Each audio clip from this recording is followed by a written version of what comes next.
Trucks, cars, wagons full of household goods, pots, pans, beds, and the clothes they could carry. War forced millions to flee Afghanistan over the last 4 decades. 95% moved to neighboring Iran and Pakistan. None intended to stay long. Now, a third generation of Afghans is living outside their homeland, host countries are struggling for resources, and international donor aid is scarce. Emergencies coming up elsewhere, even in this own region. We have the Rohingya situation, for example. So donor communities, the donor governments tend to look at the most compelling emergencies, and the protracted refugee situations tend to lose out. Many Rohingya fled violence in Myanmar. The United States and Taliban are close to signing a peace deal in Doha.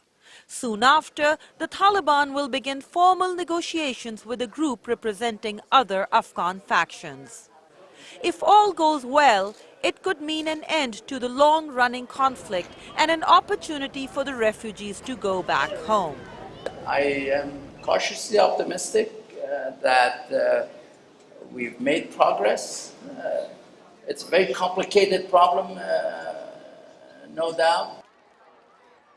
Twice before, Afghan refugees returned home in large numbers. Once after the fall of the Soviet Union and again after the fall of the Taliban. Both times, conditions on the ground forced them to leave their homeland again.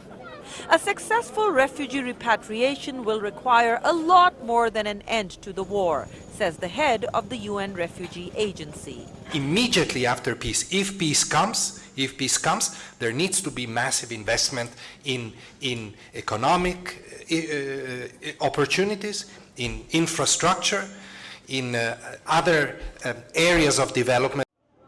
Without such investment, the fate of the refugees and of Afghanistan itself remain uncertain. Ayesha, Tanzeem, VOA News, Islamabad.